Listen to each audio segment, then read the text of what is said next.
Hello friends, welcome back to our channel. तो दोस्तों, जहां से खौफ की कहानी शुरू हुई वहीं से शुरू होती है ये nightmare. Alright horror lovers, seat belt बांध लो क्योंकि वेलकम टू डेरी फाइनली आ गया है। और ये प्रीक्वल सीरीज हमें ले जाती है उस कर्ज टाउन में जहां पेनीवाइज का जन्म हुआ था, डेरी मैन। दोस्तों, यहाँ हर मुस्कान फेक लगती है, हर शैडो कुछ छुपाती है और हर सीवर के नीचे कुछ जिंदा है। तो चलो बिना देर के वीडियो स्टार्ट करते हैं।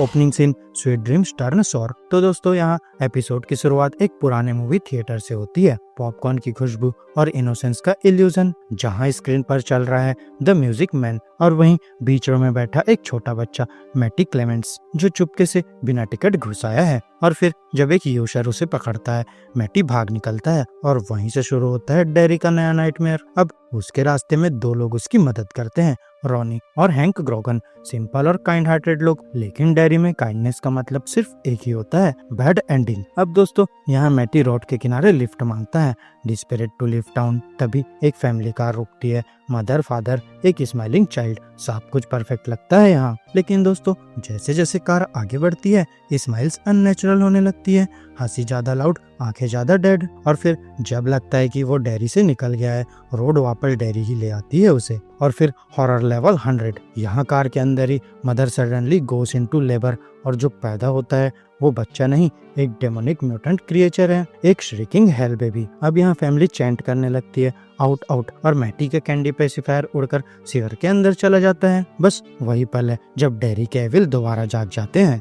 4 months लेटर, द काम बिफोर द कर्स। अब दोस्तों, 4 महीने बाद डेरी फिर से नॉर्मल लगता है, लेकिन जैसे हम जानते हैं डेरी कभी नॉर्मल होता ही नहीं। अब यहाँ पर 2 सोल्जर्स वापस आए हैं कोरियन वॉर से, पॉली और मेजर लिरोई हैनलोन। हैनलोन स्मार्ट, ब्रेव और क्यूरियस है, थोड़ा ज्यादा ही क्यूरियस। यहाँ बेस पर एक स्पेशल प्रोजेक्ट वेयर हाउस है जहाँ किसी को जाने की परमिशन नहीं है। लेकिन यहाँ कोल्ड वॉर का एरा है, सबको लगता है रशियन हर जगह घुस गए हैं। लेकिन डेरी में प्रॉब्लम रशियन नहीं, अंदर का डार्कनेस है।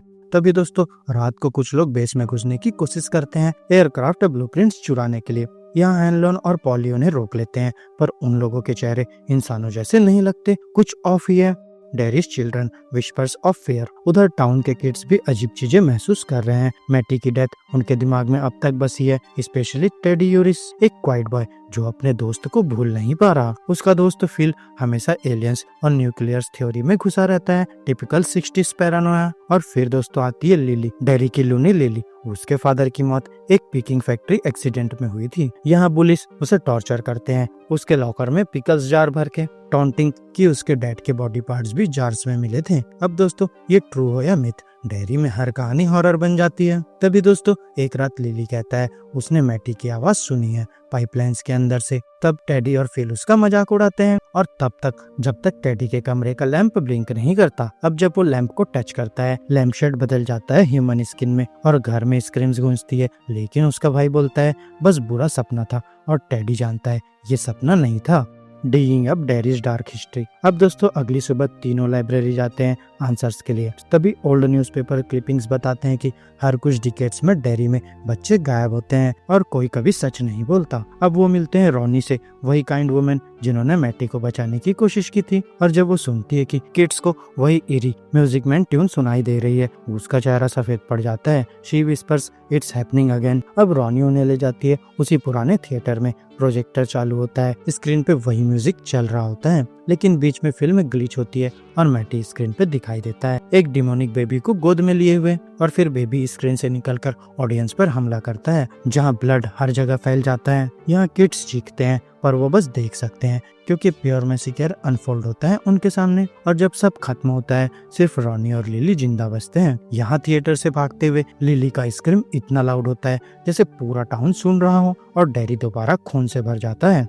Verdict, terror with a twist. तो कैसा था वेलकम टू डेरी का पायलट? Well mixed bag. एक तरफ हॉरर और मिस्ट्री परफेक्टली ब्लेंड हुए हैं, और दूसरी तरफ कुछ moments downright weird. 1960s cold war backup interesting लगता है। ये हिंट करता है कि पेनीवाइज की ओरिजिन शायद सिर्फ सुपरनेचुरल नहीं, कुछ ह्यूमन मेड एविल भी हो सकता है। एटमॉस्फेयर सुपर्ब है, विंटेज डेरी क्रीपी लगता है जैसे टाइम खुद हॉन्टेड हो। लेकिन वो म्यूटेंट बेबी सीन, उफ, हॉरर से ज्यादा कॉमेडी लगती है। यहाँ पेनीवाइज के वर्ल्ड में सबटल फियर चाहिए, slow dread, not CGI circus. और फिर लिली की tragic back story emotional layer देती है शो को। यहाँ उसके कैरेक्टर में वो वनरेबिलिटी है जो ईट के टोन को बैलेंस करती है। वहीं टेडी का लैम्प शेड सीन पूरा नाइटमेयर फ्यूल है। That's the kind of slow burn terror जो डेरी डिजर्व करता है। बस दोस्तों, प्रॉब्लम है पेसिंग। एक ही एपिसोड में military conspiracy, mutant baby, haunted theatre सब कुछ डाल दिया है। यहाँ फियर को बिल्ड होने का टाइम नहीं मिलता और फिर इट तब स्कैरी लगता है जब खौफ धीरे धीरे सीप करता है, जैसे सीवर से पानी छलकता हो।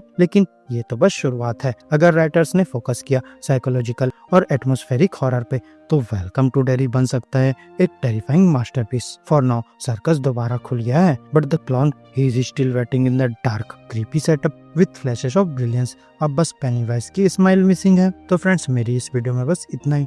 आपको हमारी ये हॉरर वीडियो कैसी लगी अपने थॉट्स कमेंट बॉक्स में शेयर कर सकते हैं। और अगर ये वीडियो अच्छी लगी हो तो वीडियो को लाइक करो, चैनल को सब्सक्राइब करो और ऐसे ही लेटेस्ट कंटेंट के लिए बेल आइकन जरूर प्रेस कर लो। तो अब मैं मिलूंगा आपसे अपनी नेक्स्ट वीडियो में। तब तक के लिए स्टे गीकी, स्टे देसी।